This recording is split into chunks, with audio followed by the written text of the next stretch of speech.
жүрөгүм менен мен өзүм чечим чыгардым дедим. Биз каршылыкта да өз ичибизден көрсөтөт экенбиз. Көрсө жанымда мурда ушунча душмандар жүргөнүн көзүм көрбөптүр. Жөн эле башташ керек. Кагазга ошентип апамдын жазып берген дептери азыр деле бар. Ушул учурашуу, жылмаюу дагы бул чоң сооп экени. Ошондо айткам, бизди болгону тургуз бастыртып, анткени 14 жаштагы кызыңдын мойнунан ылды иштебей жатканын көргөн эне бул эң чоң сыноо экен. 1 жыл болду жолук салым жүргөнүмө. 25 февралда биз умралык сапардан кийин Кыргызстанга келгенбиз.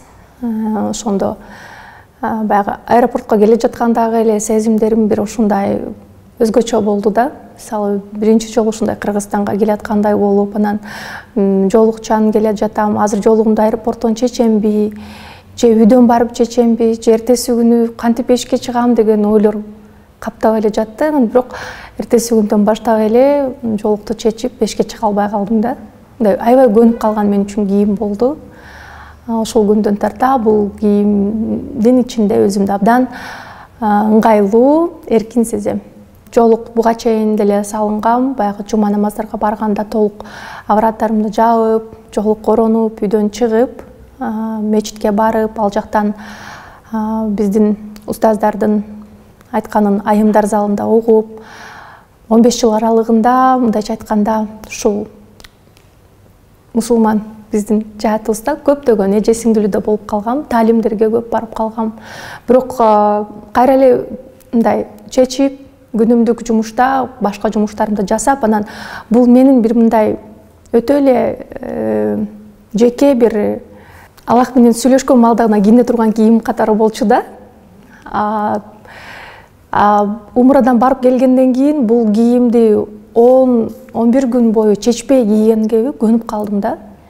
Көнүп кетиш керек экен. Мурун көнө албасам керек, балким ошол намаз окуган маалда гана кийип коюп, анан аны чечип коюп, кайра ошол намаз учурунда гана кийчүм да.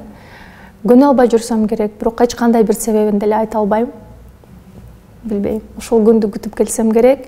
Себеп дегенде аябай суктанчумун, жолукчан айымдарга көрүп, мен качан жолук салынам деп ичимен кыялданып койчумун. Көрсө ошол кыялым бир гана кичинекей оромол болгон экен.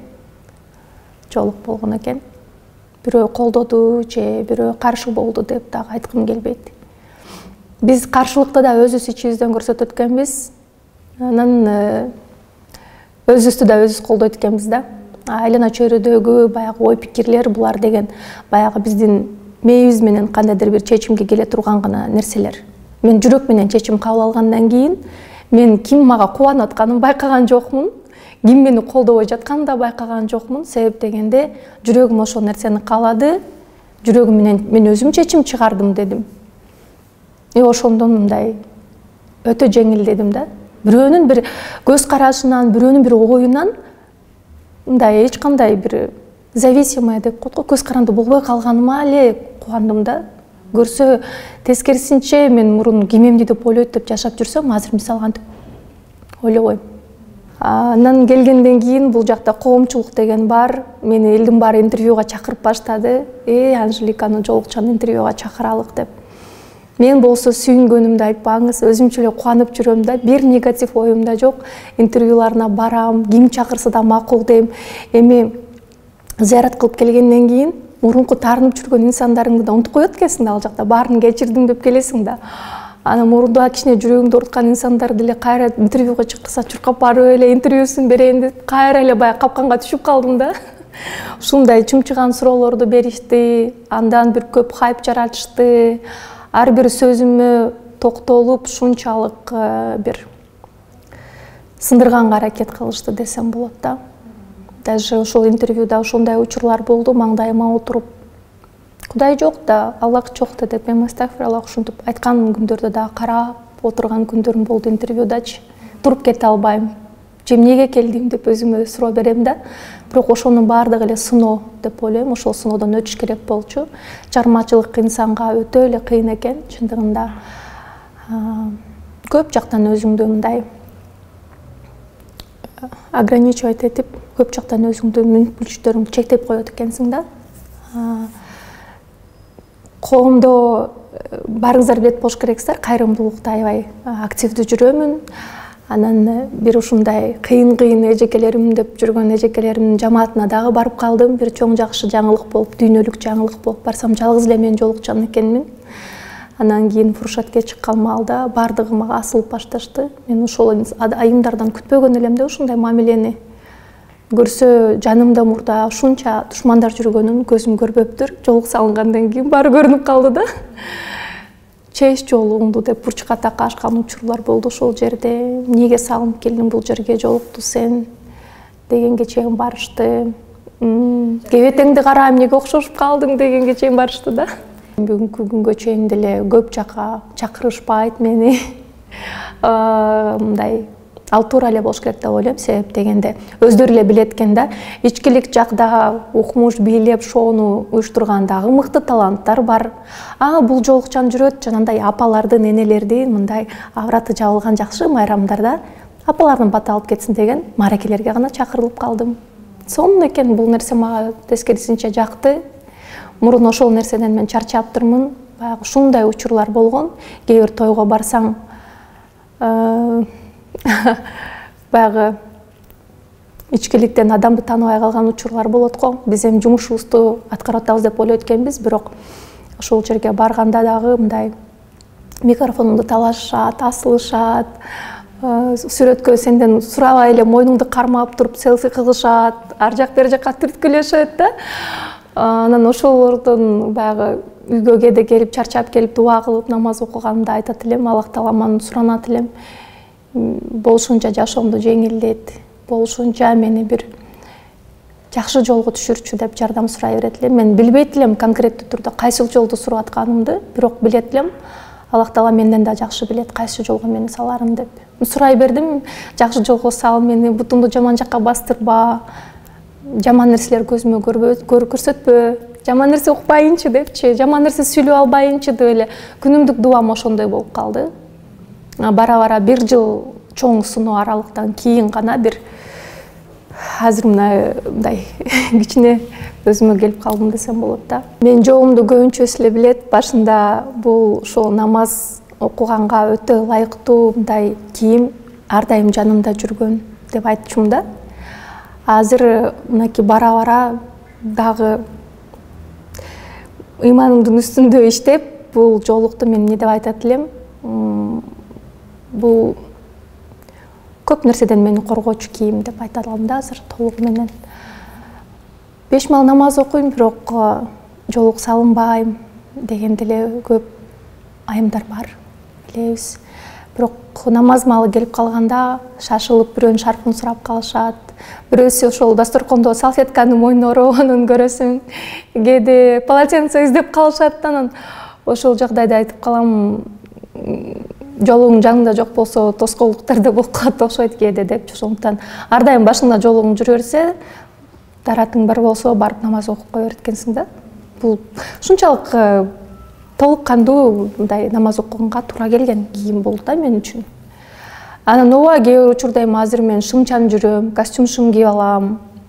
Башында билбейт элем мындай кичине чапташкан шым менен рубашка кийип жүрдүм, мисалы Европа, Лондонго баргандачы. Анда да бир аз элден тил уктум. Сен жашынакай кийинбейсиңби, бул туура эмес кийим деп. Мен бул сындардын баарын туура кабыл алам. Эртеси күнү дароо барып дүкөндөн көйнөк сатып алдым. Коймун деп түшпөй эле коеюнчу сүрөткө, мындай кээ бирлердин көзү чындап жаман көрүнүп атсам керек дегендей. Баягы коомдук адам болгондон кийин биздин аркабызда көп адамдар ушул нерсени туура эткен да, ушунча болот турбайбы дегендей. Бирок акырындык менен бара жатабыз. Эми аркага жолук салынам, кээде астыга жолук салынам, бирок баары бир жолугум башыман түшпөй келет. Жолуктан тышкары деле көптөгөн күнөөлөрдү билип билбей жасайт экенбиз, бирок мен күндө өзүмдүн үстүндө иштеп, күндө аракеттемин. Намазга кошула турган ошол салаваттарды, ошол эле аятул курсини жатка билчү эмесмин анда. Анан кийин апам мага жардам кылып, ошол араб тилинде окуйбуз го. Бирок араб тилин мен окуй албагандыктан кадимки эле биз тааныган буквалар менен, ручка менен чоң кылып кагазга жазып берген да. кайерин чоюп айтса ошол жака 2А 3Ага чейин кошуп, кайерден токтоп калыш керек, кайерден кандай окуш керек деп анан намаз окуп, анан ошолорду да улам карап турчумун, кагаздарды улам карап. Бирок мен үчүн эч жерден такалбаш керек, анан адашып кетпеш керек болчу. Бир учур ушундай болгон. Кунут тубасын эми айтып бүткөндө адашып кеткемде, кунут тубасына жетиш үчүн дагы бул канча 40 мүнөттүк бир намазга тете бир убакыт конон ошол жерден эмне кыларын билбей, анан кийин башынан баштап бир окуган күндөрүм болгон. Анда кыздарым кичинекей эле, бирөөсү гаршок менен бул жакка өтүп кетет эле, алгачкы ибадаттарым да кыйын эле болот да үйдө. Анан мен намаз окусам, кошо кыздарым кошулуп алып келип полотенцелерин көтөрүп алып жаныма. Бул нерсе ниет, жана намаз окуй берүү, бул сен жаттагандан, билгенден же билбегенден да көз каранды эмес да, башташ керек экен да. Жөн эле башташ керек. Кагазга ошентип апамдын жазып берген дептери азыр деле бар. Апам ошол мени намазга баягы окуганга үйрөткөн устатым да болуп калды. Ушул жаатта айтат экен, баягы энеңге катуу сүйлөбө, анан кийин ошол сенин ким намаз окуганды үйрөтсө дагы ошол адамга да катуу сүйлөбө дегенде меники двабатном да апам. Аллах ыраазы болсун. Апаларыбыз ушундай өздөрүнө сооп алабыз десе, балдарына сөз түрү намаз окуганды үйрөтүш керек экен. Мындай баары бир өзүмдүн чындыгымды айтып, өзүмдүн чындыгымды эле бербей, бир мындай кандай десем, Аллахка эле калтырып койбогон бир айым боло бериптирмин да. Я докажу, мен аны тастыктайм, көрсөтөм деп. Акыркы ошол бир жыл аралыгында өтө сабырдуу болуп калдым десем болот. Колдон келишинче бир мындай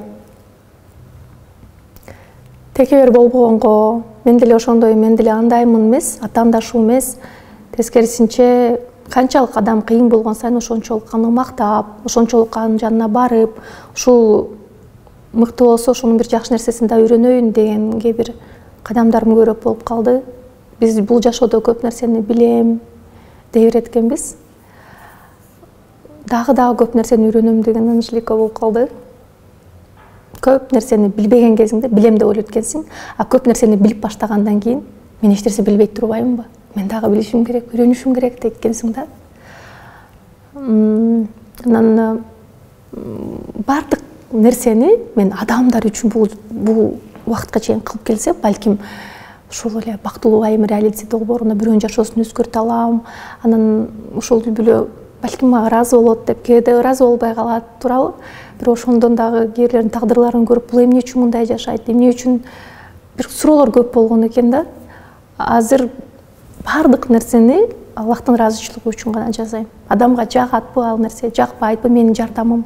Анын оюндагыдай жардам бере алдымбы же бере албай калдымбы, мен анын жашоосун оңдой албайт экенмин да. Бир гана Аллах Таала ошол адам жашоосун оңдогонго бир жолу биз аркылуу жардамды келтирип ататпы? Андан ары адам өзү ойлонуп алып кетиш керек экен. Бул нерсени мындай түпкү тамыры менен түшүнө билдим да азыр. Аллах ыраазычылыгы үчүн азыр мен мисалы көп нерсе жасайм. Оор жүктү эле ташып коюшум мүмкүн, бирөөгө жардам берип коюшум мүмкүн, бирөөдөн тил угуп деле коюшум мүмкүн да. Мен үчүн ал баягы адамдын мага урушуп койгону, мен адамга жакпай калганым ал эч нерсе эмес. Эң негизгиси Аллах ыраазычылыгы үчүн гана биз жасай беришибиз керек жакшы нерселерди. Айтпаганга аракет кылам бардык эфирлерде, бирок ошол биздин авариядан кийинки сыноо болгон да. Ошондо айткам, бизди болгону тургуз бастыртып, анткени 14 жаштагы кызыңдын мойнунан ылды иштебей жатканын көргөн эне бул эң чоң сыноо экен. Айыманын мойнунда омурткасы сынган, 2 кол 2 буту иштебейт мындан ары деп айтышкан да мага. Бирок азыр чуркап басып жүрөт. Аллах бар. Кичинекей кызымдын 2 бутунун тең жок болуп сынып турган снимогу келгенде мен айтканга же ыйлаганга адам тапкан эмесмин. Палатада карап, өзүм жалгыз карагымда, анан Аллахка гана кайрылгам. Ушул 2 бутун өзүң жараткандай кылып кайра коюп койчу депчи. Ошондой болду. Анан дагы кандай доказательство да керек, билбейм. Бир чудо менен Кыздарым азыр чуркап жүрөт, басып жүрөт. Как будто ал бир жаман бир түш көргөндөй эле болуп калышты да. Албетте көп операциялардан өттүк, бирок бардыгы жеңил өттү, бардыгы жакшы өттү. Иншаллах, бирок кыздарымдын ошол баягы нервтери кызылып калган мезгилде бир улуу кызымдын колу жакшы иштебей жатты, бир буту такыр буралып калды да. Бул нерселерди эч кандай көрсөткөн жокмун, анткени элдер мындай. Бул менин арманым го, менин ичимдеги нерселер, проблемалар го. Адам өзүнүн көйгөйү менен өзү эле калат экен кыйналган учурда.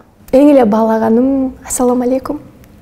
Танысаң, тааныбасаң дагы биз сөзсүз түрдө ушул учурашуу, жылмаюу дагы бул чоң сооп экени мага аябай жагат.